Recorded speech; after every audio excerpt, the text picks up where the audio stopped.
한자활병원의 물리치료실. 신체 손상을 입은 환자들이 재활치료를 받고 있습니다. 지난 여름 우리는 이곳에서 교통사고로 경추 손상을 입은 선석고 씨를 만났습니다. 태어난 지 얼마 안 된 그는 일주일에 3번 통원 치료를 받고 있었죠. 도움 없이 누워만 있어야 된다는 거. 네. 그게 현재는 제일 나은 거죠. 만약에 살이 빠졌으면 그 혼자서 앉고 휠체어 타는 게 혼자서 가능한데 그게 안 되니까 가장 불편하고. 석고 씨의 가장 큰 걱정은 점점 늘어나는 체중입니다. 안 돼. 120kg에 가까운 몸무게 때문에 재활치료조차 쉽지 않습니다. 롤링할 때도 혼자서는 좀 몸 체중 때문에 무거워서 못하고, 아무래도 좀 같이 다니다 보면은 재활 기간도 더 길어지고 좀 덜 나가시는 분들보다는 좀 더 기간도 더 길어지고 불편함이 많이 따르죠. 비만이 장애보다 더 무거운 고통이라는 석고 씨. 움직임이 자유롭지 못한 장애인에게 비만은 치명적인 독이 될 수도 있기 때문입니다.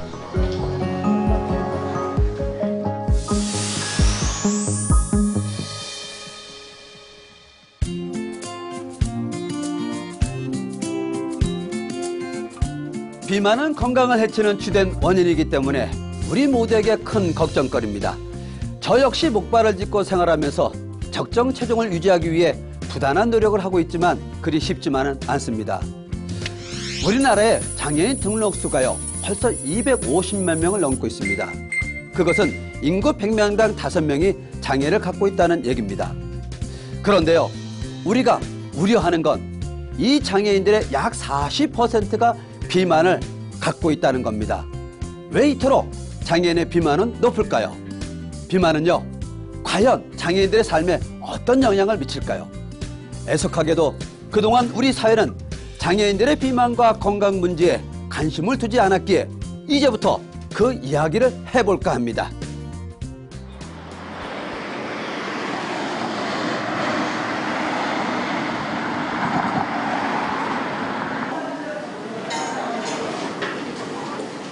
선석고 씨를 만난 병원에서 우리는 또 한 명의 지체 장애인을 만났습니다. 병원의 사회복지사로 근무 중인 장석진 씨. 그 역시 2005년 사고로 척추를 다치면서 중도 장애를 입었죠. 장애 이후 좌절하기보다는 열심히 일하며 살아왔지만 수년 전부터 그를 괴롭히는 문제가 하나 생겼습니다. 아무래도 제가 뭐 전체적으로 좀 살집이 있는 편이긴 한데 다리에, 그러니까 하체에 비해서 상체, 특히 복부나 아니면 이쪽 가슴 쪽이나 어깨 쪽 이쪽으로 이 살이 집중이 돼요. 아주 배도 보시면 지금 되게 많이 나온 그런 상태고요. 많이 잡히네요. 네. 휠체어 생활을 한 지 9년. 그 사이 점점 살이 찌고 있다는 석진 씨는 슬쩍 옛날 사진들을 꺼내 보입니다. 이건 제가 고등학교 때 사진이고요. 이때는 한 69kg. 이 사진은 대학교 1학년 때. 이때도 마찬가지로 한 70kg 정도에, 뭐 그렇게 날씬하진 않았지만 지금과 많이 다르죠. 지금은 한 이때보다는 10에서 15kg는 찐 것 같습니다. 석진 씨는 비만이 걱정되면서 나름대로 운동도 해보고 먹는 양도 줄였지만 좀처럼 살이 빠지지 않는다고 합니다. 함께 일하는 동료들도 살이 찌는 석진 씨를 보며 건강까지 나빠질까 걱정이 크다는군요. 성병에 노출될 염려가 많이 있고 그런 것들이 이제 걱정입니다. 체중은 좀 조절을 해야 될 것 같긴 해요. 관절 같은 거. 휠체어를 계속 미니까요. 관절에 또 무리가 되고. 장애인분들이 신체 활동량이 적으니까 신진대사량이 적으실 수밖에 없으니까는 병원 생활을 관두고 집으로 돌아가신 분들이 이렇게 가끔씩 보면은 좀 많이 쪄서 오시더라고요. 병원 생활보다는 집으로 가니까는 이게 얼굴도 그렇고 몸 전체적으로 사이즈가 크셔가지고 휠체어도 바꾸고 그러신 분들 한 몇 분 봤거든요. 석진 씨는 장애인의 경우 체중 관리를 하고 싶어도 속수무책일 때가 많다며 아쉬움을 토로합니다. 비장애인에 대한 왜 하루 권장 칼로리 그런 기준이 있는데 장애인 혹은 개개인에 맞는 그런 하루 기초대사량이란 이런 수치조차도 없고요. 체지방량을 재는 그런 기계도 그냥 서 있는 사람들한테만 해당이 되는 거지 휠체어 탄 사람은 그런 거를 측정할 곳도 없단 말이에요. 그러니까 그러한 시스템 자체도 많이 아직 시스템도 부족하다는 거죠. 보건복지부에 따르면 장애인의 비만은 해마다 증가하는 추세로 2011년에는 39.4%로 조사됐습니다. 비장애인의 비만율이 점차 줄어드는 것과 확연한 차이를 보입니다. 장애 유형별로 살펴보면 자폐와 지적장애를 포함한 정신장애 비만율이 가장 높습니다. 이어 지체장애, 간질, 시각장애, 뇌병변 등의 유형에서도 높은 비만율을 보이고 있습니다. 왜 이런 결과가 나오는 걸까요? 우선은 비만율이 높게 나온 대표적인 장애 유형들에 대해 전문가들로부터 그 원인에 대해 들어보았습니다. 지적장애인이라는 뜻은 뭐냐면 지능이 떨어진다는, 즉 인지기능이 떨어진다는 뜻이거든요. 그러니까 인지기능이 떨어지는 사람들은 자기를 관리하고 자기를 통제하고 내가 어떻게 해서 나를 조절하는지에 대한 어떤 취약점을 갖고 있는 사람들이거든요. 그 다음에 우리나라 장애인들이 돌봄을 잘 받지 못하니까 인스턴트 음식, 이런 음식들, 그러니까 고칼로리에 쉽게 먹을 수 있는 음식들을 좋아하게 되게 맛이 있지 않습니까? 이제 그런 걸 먹게 되고. 장애인이 비만한 이유는 움직이지 못하는 사회 구조가 전 가장 크다고 보고 있고요. 일단 바깥으로 나가서 운동시설까지 가야 되는데 집 바깥으로 나가는 것조차 불편하신 분들이 많고, 그리고 적당한 그 운동하는 방법을 갖다 알지 못하기 때문에 그냥 있다 보면 이제 굉장히 그 고도 비만으로까지 발생하는 경우가 굉장히 많죠. 움직이는 게 쉽지 않기 때문에 보통 이제 그 실내에서 이제 활동을 하는 경우가 많이 있고요. 그리고 시각장애 같은 경우에는 이제 그 음식을 이제 해 먹거나 이럴 때 그 아무래도 조리하는 과정이라 이런 과정들이 너무 불편하기 때문에 그 빨리 이제 해 먹을 수 있거나 아니면은 이제 주변에 음식이 있을 경우에 좀 많이 먹는다고 해야 되나? 그런 부분들도 있고, 건강정보 같은 부분들도 아무래도 요즘은 이제 인터넷 시대라고 해가지고 그 검색을 해보면 여러 가지 건강정보가 많이 있는데 보통 사람들보다는 아무래도 좋은 건강정보를 얻기가 어렵겠죠. 내성마비 같은 경우는 굉장히 출산 시 어릴 때부터 발생해서 장기적인 어떤 장애를 가지고 있는 사람들인데 이 장애는 마비 정도에 따라서 비만이 나타날 수 있고 안 나타날 수 있습니다. 뇌졸중이라든가 파킨슨병으로 인해 갖고 갑자기 생활이 불규칙적이거나 또 장기적으로 장애로 노출되다 보면 약물 복용이라든가 이런 것들로 인해서 굉장히 비만율이 이제 나타나는데 그런 부분에 있어서는 비만의 어떤 문제들이 해결돼야 할 과제들이 아닌가라는 생각입니다. 병원 사회복지사로 근무 중인 장석진 씨는 외근이 잦습니다. 안녕하세요. 잘 있었어? 네. 어때? 집에 오니까? 예, 아직 좀 요즘에 적응이 안 되어까지. 아직도? 예. 오늘은 병원에서 태어난 지 한 달 된 손석구 씨를 방문했습니다.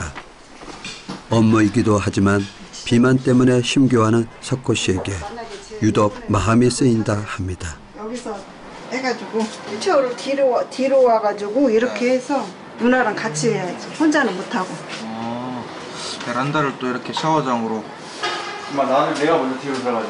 석호 씨는 가슴 아래로 전혀 움직일 수 없기 때문에 어머니가 수족이 되어 주고 계십니다. 우와, 이건 뭐야? 그러니까 운동한다고. 2년간의 긴 입원 생활 끝에 퇴원은 했지만 아직은 집중 재활 치료 중이라 어머니가 한시도 떨어져 있지 못하죠. 휠체어만이라도 스스로 움직이려면 어깨와 팔에 근력을 키워야 합니다. 그래서 팔 운동도 하고 살도 뺄 겸 튼튼한 철봉에 끈을 매다는 구상을 했다는군요. 하지만 집에서 혼자 운동하는 것이 생각보다 쉽지는 않았습니다. 병원에 있을 때는 그나마 선생님들이 시켜줘가지고 운동을 했었는데 집에서는 하는 법도 잘 모르고 그다음에 또 혼자 하려니까 그 의지력도 좀 약해가지고 현재까지는 아직 힘들어요.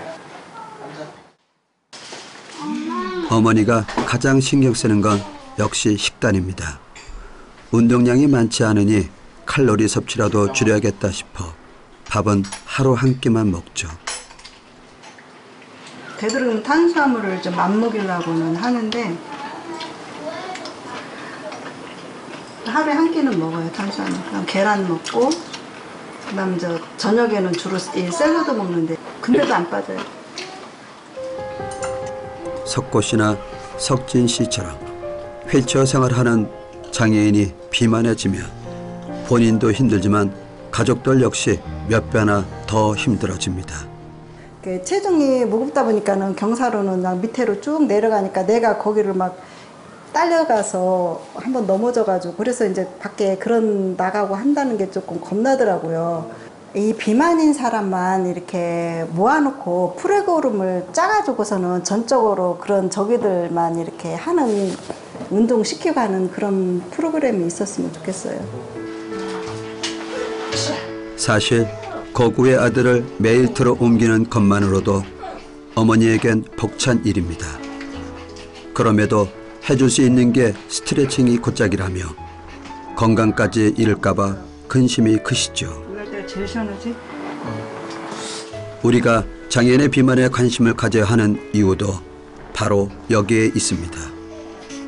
모든 사람들에게 비만은 위험한 요소가 되지만 특히 장애인분들은 이제 비만으로 인해서 그로 인한 신체적 기능 저하나 또 일상생활 활동 제한 또 그로 인한 2차 장애가 또 생길 수 있기 때문에 상대적인 위험도가 일반인들에 비해서 더 클 수 있다고 할 수 있습니다.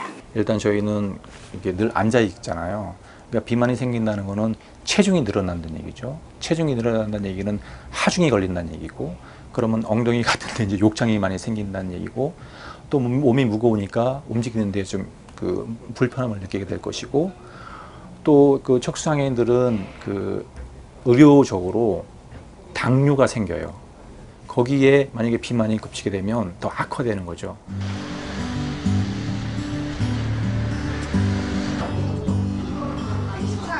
우리는 국립재활원의 도움을 받아 석진 씨와 석호 씨의 기본적인 건강 상태를 점검해 보기로 했습니다.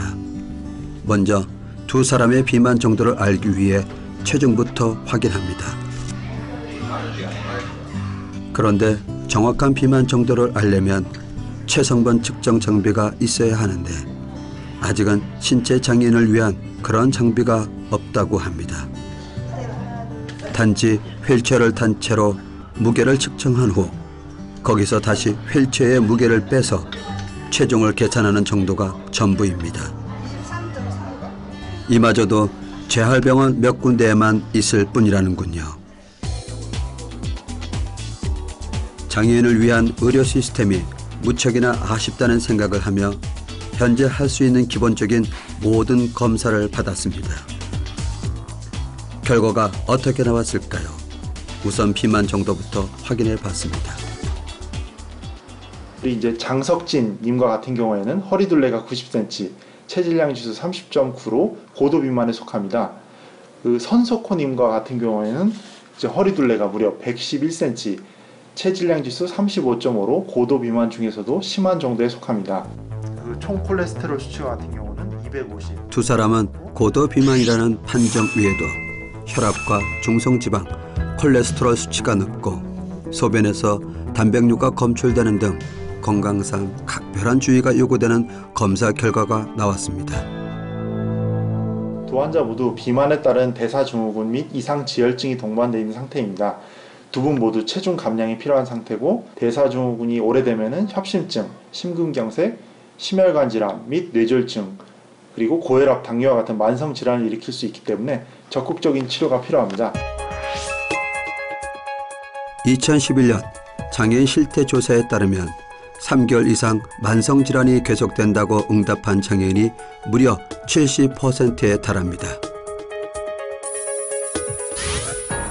주된 만성 질환은 고혈압이 33.5%로 가장 높고 골관절염, 당뇨병, 뇌졸중 등의 순으로 나타났습니다. 특히 장애인의 만성질환 유병률은 각 질환마다 비장애인보다 적게는 2배에서 많게는 16배까지 높았습니다. 장애인의 건강이 상대적으로 얼마나 취약한가를 알 수 있는 대목입니다. 신체적 질병뿐이 아닙니다. 우울증과 자살 시도율에서도 장애인이 비장애인보다 훨씬 높게 나타나 정신적 고통도 동반되고 있음을 알 수 있습니다. 우리나라도 마찬가지로 외국도 마찬가지로 장애인에 대한 어떤 편견들이 있습니다. 이런 것들이 있다 보니까 경제 활동을 또 그걸로 인해서 또 못하게 되고 적절한 직장을 구하지 못하니까 고립된 생활을 하게 되고 이렇게 됨으로써 2차적으로 정신과적인 문제가 생기고 정신과적인 문제가 생겨서 또 약을 복용하게 되면 또 그게 비만에 또 기여하게 되고 이게 악순환이 반복이 되는 거죠. 건강에 문제가 있으니까 의료비 지출이 많이 되고 의료비 지출이 많게 되면 직장생활 하는데도 좀 그 어려움이 많게 되고 사실 그런 것들이 또 사회적 문제가 되고 어떤 국가 경제적으로도 문제가 되기 때문에 장애인의 비만은 단순히 그 장애인 자신만의 문제가 아니라 어떤 사회 국가가 계속 연결되는 어떤 큰 틀에서 굉장히 고민을 해야 된다고 생각을 합니다.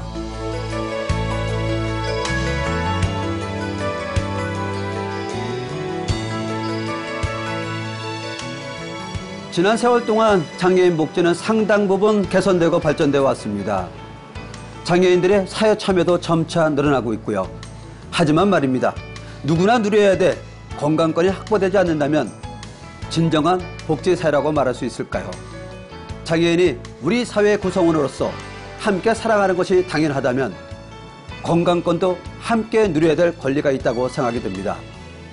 우리는 활동 보조인의 도움을 받고 있는 한 장애인의 하루를 따라가 보았습니다.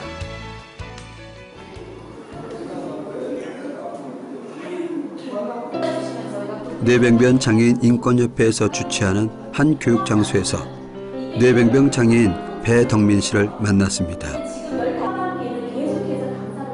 뇌성마비를 갖고 태어난 그는 신체 장애와 언어 장애가 있지만 누구보다도 사회활동에 적극적인 분입니다.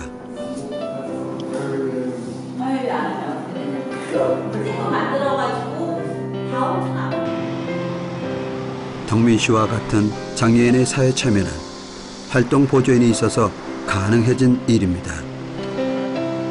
이동할 때는 물론 먹고 입고 씻는 일상생활의 모든 부분을 활동 보조인이 돕고 있습니다. 요즘은 장애인이 이용할 수 있는 저상버스가 생겨나서 과거에 비해 이동 환경도 조금씩 나아지고 있는 편입니다. 하지만 외부 활동을 하면서 감내해야 하는 부분이 있습니다. 덕민 씨의 경우 식사 문제가 그러하죠. 일단은 일이 있으니까 그 일이 있을 때는 속이 불편하면 그거를 좀 힘들어하세요. 속이 좀 더부룩하거나 이제 그러니까 그거를 그것 때문에 이제 식사를 안 하시고 그다음에 끝나고 이제 그래야 좀 많이 편하게 식사를. 이게 화장실 문제 때문에 그런가요? 아, 그것도 있고. 화장실은 이분이 거의 집에서 해결을 하세요. 신체적 제약이 큰 덕민 씨에게 규칙적인 생활 습관은 꿈 같은 일입니다. 그래서일까요? 최근 몇 년 동안 체중이 불고 있습니다. 배고플 때 커피가시 있는 것도 있고, 이제 소화가 소화하는 그게 좀 약해질 것 같아요. 그때 움직이도 많이 안 움직이는 스타일이고 가만히 안 움직이시고 그러니까 움직이시면 조금 나을 것 같아요. 많이 못 움직이시니까만 그게 원인이 되잖아요. 이렇게 외출하는 것이 그의 유일한 신체 활동이지만 외부에 있는 동안은 식사나 용변이 여의치 않습니다. 장애인 편의시설이 개선되고 있다 하더라도 여전히 불편한 점들이 더 많다는 얘기죠. 덕민 씨가 오늘 찾은 곳은 활동 보조인들의 처우 개선을 위한 논의의 자리. 활동 보조인의 중요성을 몸소 체험하고 있는 그는 문제점 개선을 요구하는 데 힘을 보태고 있습니다. 오늘 이제 이렇게 증언대로와 드리겠습니다. 안녕하세요. 저는 활동보조인의 도움을 받고 있는 유용자입니다. 민간의 누구나 행복할 권리가 이들이 바라는 건 좀 더 현실적인 제도입니다. 중증 장애인이나 와상 장애인을 돌보는 활동 보조인의 근로 피로도는 굉장히 높습니다. 특히 체중이 많이 나가는 장애인을 돌보다가 활동 보조인이 다치는 경우도 있죠. 이들의 처우가 개선돼야 장애인의 건강도 담보됩니다. 하시는 분도 있고, 실질적으로 그 인일보가 일조 활보가 돼야만이 장애인의 건강이나 활동 보조인의 건강도 지키는데, 왜냐하면 체중증 장애인이나 와상 장애인 같은 경우는 실질적으로 혼자서 특히 여성 활보가 90%가 되는 상황에서는 여성분들이 그런 그 무게를 감당을 못해요. 그러다 보면 그 활동 보조인이나 건강도 문제가 있지만 장애인의 건강도 상당히 문제가 생길 수가 있다는 거죠. 활동 보조인은 장애인의 활동 지원에서 가사일까지 한 사람이 다 하고 있는 게 현실입니다. 배덕민 씨의 경우 오전 시간대에 목욕과 외출 준비를 돕는 남자 활동 보조인이 있지만 그 위에는 송태순 씨의 몫입니다. 배덕민 씨의 유일한 가족, 아내 역시 뇌병변 장애가 있어 아내 혼자서는 역부족이죠. 오후 5시를 훌쩍 넘겨서야 첫 끼를 먹습니다. 아침이랑 점심이랑 저녁입니다. 이런 일이 다반사라 덕민 씨는 한 번 먹을 때 폭식을 하거나 늘 소화가 안 돼 고생을 한다는군요. 매일 이렇게 불규칙적으로 식사를 하시는 거예요? 네. 이게 한 20년 됐나? 20년이요? 네, 어제 집에 아주 두명 모여. 아내는 이런 남편의 모습이 안쓰럽습니다. 부쩍 살이 찌는 것도 걱정입니다. 말을 못하는 아내는 남편이 배가 나온 뒤로 혼자 일어나지도 못한다며 안타까움을 글로 전합니다. 이거 못 일어나요? 배가 나와서? 아무래도 걸을 수 있는 자신보다 활동량이 부족해 살이 찌는 것 같다는 아내. 결혼했을 당시만 해도 오히려 마른 편에 속했던 남편인데 살이 찐 후로는 쉬 피곤해한다며 걱정이 태산입니다. 살을 빼려고 어떻게 해보시는 게 있나요? 그게 여건이 안 되죠. 그게 여건이 안 돼요. 빼고 싶은데 여건이 안 돼서? 내가 뭐 추여져가지고 뭐 운전해가지고.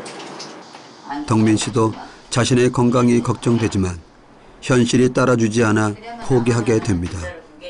거기에 병원을 가든 운동을 다니든 경제적인 부담을 무시할 수가 없습니다.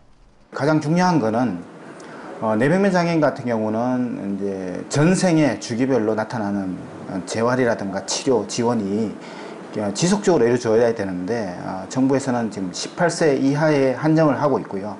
또 성인기에 나타나는 뇌졸중이나 파킨슨병 같은 경우는 치료 2년 이후에 오로지 이제 그 의료보험 적용이라든가 이런 것들이 전혀 안 되기 때문에 그 개인의 어떤 문제로 치부하고 있습니다. 그래서 지속적인 어떤 그 정부 지원 체계를 마련해야 이 장애인들이 의료 건강권에 노출되지 않고 지속적으로 관리하지 않을까라는 생각입니다.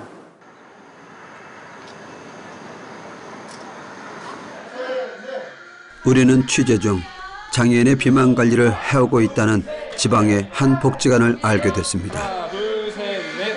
운동을 하고 있는 이들 모두가 즐거워 보이는군요. 가정에 땀 흘리고 좋잖아. 운동을 왜 한다고 생각해요? 이들은 모두 지적 장애인들입니다. 이제 막 운동에 참여한 이들도 있고 이미 상당 부분 체중을 감량을 한 이들도 있습니다. 놀라운 건 7년 전 처음 시작한 일에 매일 꾸준히 해오고 있다는 것입니다. 특히 주목되는 점은 전문 체육 교사들이 프로그램을 짜고 개인의 상태에 따라 운동을 조절해주는 것이었죠. 홍래은 씨는 지적장애이면서 다운스 증후군이니까 지금 보시다시피 체중도 상당히 많이 나와서 고도 비만이라 런닝머신을 이용하게 되면 하지 많은 부담이 돼 있어요. 근데 지금 특히 다운증후군의 특성상 20대 이후에 급격한 신체적 저하가 오기 때문에 이렇게 스피닝을 통해서 하지 근력을 강화시켜주면 그 퇴화를 조금이나마 이렇게 예방할 수 있게끔 조절을 했고요. 이 복지관은 지적장애인들을 대상으로 체계적인 비만 관리 프로그램을 만들기 위해 오랫동안 많은 노력을 기울였다 합니다. 저희 보건소 가서 여러분 건강 기초 검사를 할 거예요. 먼저 가서 우리 스스로 자신을 관리하기 힘든 지적장애인은 가장 비만율이 높은 그룹에 속합니다. 복지관은 지역 보건소와 연계해 체성분 검사와 혈액 검사 등 기초적인 건강 검진부터 실시했습니다. 시작합니다, 치안 씨. 개인에게 맞는 비만 관리 프로그램을 만들기 위해서는 각자의 몸 상태가 어떤 상태인지 알아야 하니까요. 14, 15. 전체적으로 신체 균형 교육을 보거든요. 이 친구 같은 경우는 다 표준 이상으로 올라가거든요. 복부에 대한 지방도 많고 전체적으로 관리가 필요한 상황입니다. 그 외에 기초체력 검사도 진행합니다. 좀만 더. 근지구력, 순발력, 근력, 유연성 등 장애인 각각의 신체 발달 정도를 파악하는 것이죠. 그렇지. 37cm요. 이렇게 측정된 수치들을 기록 분석하여 개개인의 신체 특성에 맞는 운동법을 설계합니다. 특히 기초 검사를 정기적으로 실시해 보다 체계적인 관리가 가능하도록 했습니다. 운동 강도 조절도 좀 해야 될 것 같고. 이 검사는 1년에 2번 해서 사전사후 비교를 통해서 변화되는 걸 모습을 보고 다시 체력 단련 프로그램에 대해서 조정이 되는데요. 최초 저희가 그 기준이 되는 것은 비만 해소, 그리고 그걸 통해서 성인병을 예방하는 데 주 목적이 있고요. 여기에서 해소가 돼서 한 단계 업그레이드된 우리 친구들 같은 경우에는 이제 기초 체력을 통해서 향상을 통해서 이제 일상생활에서 많이 편하게 생활할 수 있는 그런 건강한 조건을 만들기 위한 겁니다. 장애 정도와 신체 특성에 따라 운동기구도 달라집니다. 예를 들면 이 러닝머신은 보행에 무리가 없는 이들만 이용하게 돼 있죠. 편마비라든지 아니면 척추 측만증 이런 이용자들은 러닝머신에서 제외되게 되고요. 아주 고도 비만자들도 초반에는 하지 근력을 좀 강화시킨 상태에서 러닝머신을 이동하는 경우는 좀 있는데요. 초반부터 이용은 2차적인 관절 상해가 발생할 수 있기 때문에 어느 정도 조건이 갖춰진 친구들만 이 러닝머신을 이용해서 하고 있습니다. 하지 근력과 관절 강화가 필요한 이들은 러닝머신보다 사이클로 하체 운동을 하는데 이 역시 개인의 특성에 따라 입식과 자식으로 구분할 정도로 세밀합니다. 그런데 특이한 장비에 거꾸로 누워있는 이가 보입니다. 이것도 운동 방법 중에 하나일까요? 고도 비만에다가 지금 척추 측량증이 있어가지고 이걸 많이 강도를 심하게 주게 되면은 이게 관절이 빠져요. 그런 거는 이제 예방하기 위해서 조금씩 적응하면서 조금씩 강도를 줘야 돼요. 일단 유산소 운동을 통해서 몸을 이완시킨 다음에 이걸 하고 있습니다. 이 장비를 이용해서 중복 장애가 있는 지적 장애인들도 무리하지 않고 운동을 하게 됩니다.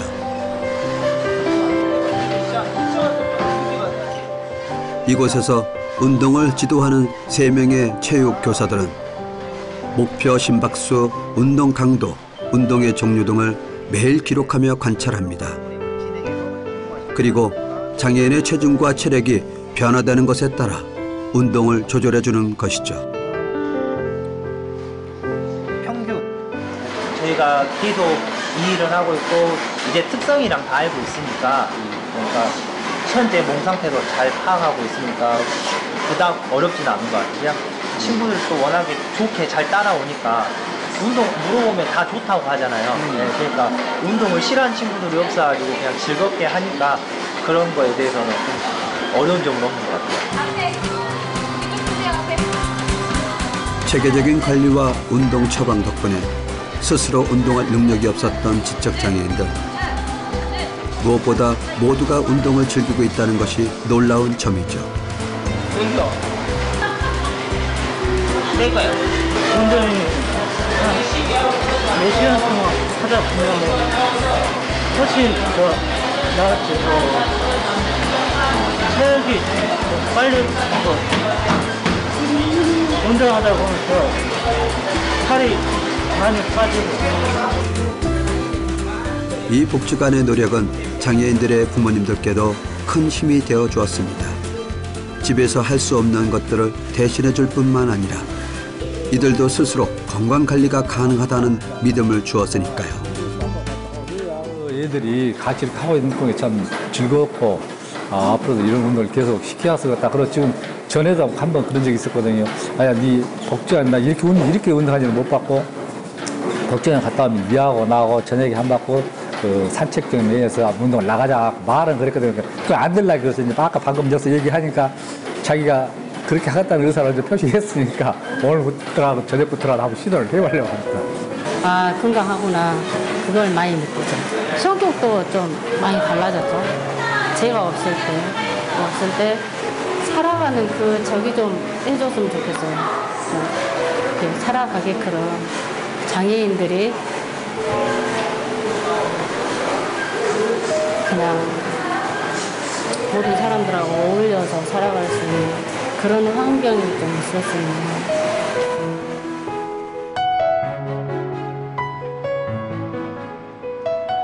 이 복지관은 가족이 없는 지적장애인들을 그룹홈을 운영해 보살피고 있습니다. 이들 중 김경수 씨는 고도 비만에 속했는데 복지관의 운동 프로그램과 그룹홈의 식단 관리 덕분에 정상 체중을 되찾았다 합니다. 본인 몸이 건강해지니까 기분이 어때요? 우리 식구들은 그 시간에 맞춰서 밥 먹고 운동하고 프로그램 하고 있었으니까 그게 좀 많이 제 생각에는 작용한 것 같습니다. 6년 전부터 복지관의 건강관리 프로그램에 참여했다는 경수 씨는 처음에 좀처럼 관리가 되지 않았지만 점차 운동에 적극적이 되면서 효과를 보았습니다. 특히 작년 겨울에서 올 여름 사이 10kg 이상 감량하고 체성분 지수들도 많이 개선되었죠. 맨 처음에 우리는 했긴 했는데 찜이 없으세요. 그런데 우리 체육 선생님들 프로그램, 체육다운 프로그램 하니까 자기들 아주 펄떡 깨어나고 나가세요. 그래서 그게 좋아하고, 그래서 그것은 전문가하고 비전문가 하는 것이라고 봐요. 전문가 하면 프로그램 좋고 친구들도 기쁘게 하는 것은 계속 해요. 우리는 그전에 억지로 끌어나가고 있었어요. 근데 많이 확성됐으면 좋고 친구들 건강하고 그만큼 또 평온한 거고. 한 지역의 단일 복지관에서 전문 인력과 전문 프로그램에 투자하는 건 열정과 의지가 없다면 쉬운 일이 아닐 겁니다. 백사면 팀장은 누군가 반드시 해야 한다는 일념으로 여기까지 왔다는군요. 지적장애뿐만이 아니라 지역 사회에 다른 장애를 가진 분들도 참여할 수 있고 또 소외계층, 체육관을 직접 가서 하지 못하시는 인근 주민들도 이 장소가 지금 협소하지만 장소가 확보된다면 조금 더 이렇게 손쉽게 찾아가서 본인들의 건강을 지킬 수 있는 그런 자리를 좀 마련하는 게 저희들의 작은 소망입니다.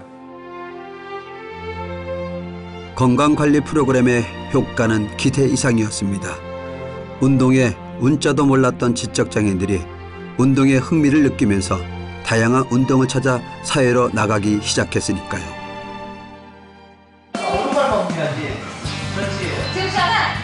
지금도 이들은 새로운 프로그램을 연구하고 개발합니다. 이미 시중에 나와 있는 비디오 게임과 운동을 매치해서 지적장애인들이 집에서도 손쉽게 할 수 있는지 실험 중에 있습니다. 저희 친구들은 이게 경험한 게 생소한데 일반 집에서도 똑같이 하고 가족들이랑 놀이 형식으로 하면은 운동이지만 즐겁게 할 수 있으니까 더 즐겁게 아마 가족들이 하니까 더 체험할 수 있을 것 같습니다.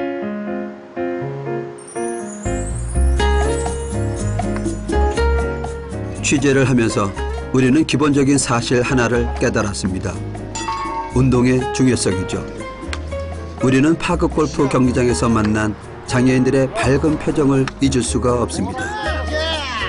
1km를 걸어라, 하루에 운동으로. 그러면 저희가 힘들어서 지쳐서 못해요. 그렇지만 이거는 천천히 즐기면서 하기 때문에 힘든 줄을 모르고 저절로 이제 운동이 됩니다. 그러니까 전신 운동이 다 된다고 보시면 돼요.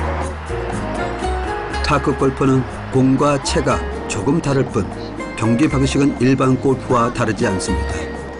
파크 골프를 시작한 지 얼마 안 됐다는 김금희 씨는 장애인이 이렇게 야외에서 마음껏 운동할 수 있음에 세상 감사하다 말합니다. 그런 건 몰랐었거든요. 몰랐다가 알게 되니까 너무 두루두루 같이 함께 움직이고 운동하고 너무 좋네요. 저희가 할 수 있는 데가 많지가 않아요. 이제 이것도 날이 안 좋을 때는 저희가 못하고 뭐 춥고 덥고 할 때는 못하잖아요. 그래서 꾸준히 연결되게 하려면 그런 실내에서 할 수 있는 탁구 같은 그런 경기장이 많이 있어서 저희가 이용할 수 있었으면 좋겠어요. 장애인들은 기회와 여건의 부족을 아쉬워합니다. 운동을 잘하고 못하고의 문제가 아니라 꾸준히 접할 수 있느냐가 중요하다는 거죠. 경기장이 부족하다 보니까 사람이 한꺼번에 막 몰리다 보면은 치는데 시간이 너무 오래 걸려요. 그래서 경기장이 좀 더 많이 생겼으면 좋겠고 이 운동을 몰라서 못하는 분들이 많은데 좀 더 홍보가 많이 되면 좋겠죠. 비장애인들에게도 운동은 삶의 활력이 됩니다. 장애인에게는 운동이 사회 참여의 시작이 될 수도 있다는 점에서 더욱 필요합니다. 무언가를 하고 있다라는 그런 또 성취감 이런 것들도 같이 가지고 가니까 이거는 그런 측면에서 봤을 때 이게 그 장애인들의 그 체육 활동에 대해서는 상당히 긍정적인 사회에 참여할 수 있는 아주 그런 제일 좋은 계기가 되지 않나.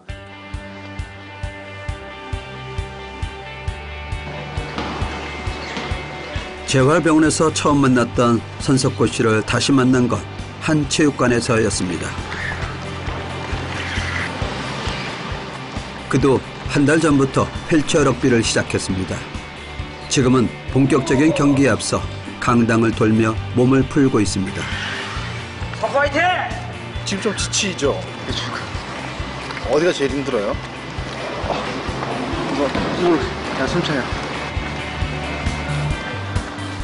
병원과 집만 오가던 석호 씨에게는 이렇게 계속 휠체어를 돌리는 것만으로도 만만치 않은 운동량일 겁니다. 30바퀴나 돈다는데요? 네.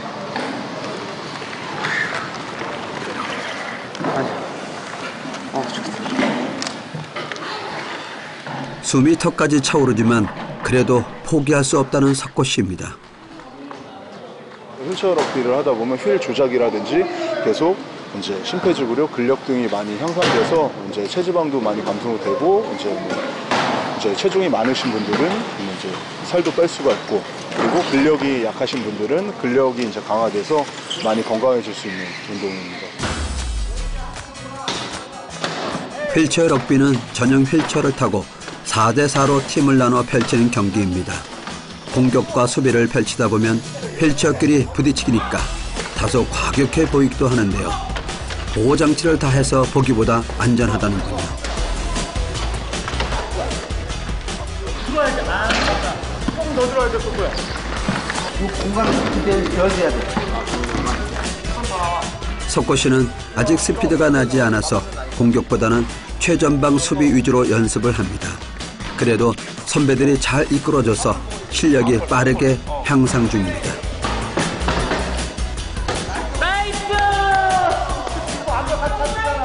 처음에 정말 진짜 어린애가 걸음마 걷는 것처럼 굉장히 좀 느렸는데 석호가 진짜 꾸준히 자기 혼자 해서 진짜 무난히 많이 노력을 많이 했어요. 해가지고 지금 많이 나아진 것 같습니다.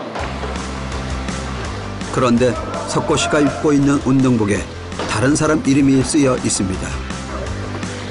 이 운동복의 주인은 휠체어 럭비 4년차의 이호성 씨. 럭비로 체중 감량에 성공했다는 그는 석고 씨의 롤 모델입니다. 고개만 숙이고 가서는 상황을 못 보잖아. 걔도 바닥만 보고 본단 말이야. 바닥만 보고. 그냥 미는 거에만 급급하다는 거지. 목 때문에. 호성 씨는 살을 빼고자 하는 의지로 마음만 급한 석호 씨에게 차근차근 제대로 운동할 수 있도록 도움을 주고 있습니다. 솔직히 개인 스포츠를 하게 되면은 어쨌든 또 혼자예요. 근데 단체로 하는 운동을 하게 되면 이 사람도 있고 저 사람도 있고 여러 사람을 만나니까 정신적 건강, 육체적 건강 두 마리 토끼를 한꺼번에 잡는 그런 느낌이죠. 그 하기 전하고 후하가 달라진 게 이제 일상생활 휠체어 밀 때가 좀 더 쉬워졌고요. 그 다음에 활기가 돈다고 해야 되나? 어떤 몸이 좀 더 편해진 느낌? 그런 게 아주 현재까지는 제일 좋아진 것 같아요. 선배들의 정식 경기가 시작됐습니다. 아직 정식 경기에 뛸 수 없는 석호 씨는 홀로 강당을 돌고 또 돕니다. 운동을 접한 후 그에겐 목표가 생겼고 목표를 이룰 것이라는 믿음도 생겼으니까요. 2016년 1월 1일 날 차를 딱 혼자 타는 게 목표거든요. 그러니까 그 정도가 되려면 한 몸무게가 80은 아마 돼야지 아마 제가 할 수 있을 것 같아요. 근데 제 몸무게에서 80 정도 하려면 35kg 현재 목표 몸무게.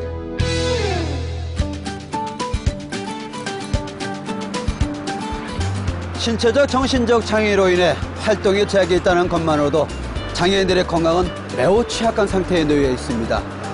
사각지대에 있는 것이나 다름없는 장애인의 건강권. 이제라도 사회적인 관심을 기울이고 제도를 마련해야 합니다. 그렇다면 해외 복지 선진국들은 어떤 노력을 기울이고 있을까요? 우리 사회가 해야 할 일은 과연 무엇일까요? 장애인의 복지, 이제는 건강이다. 2부에서 뵙겠습니다.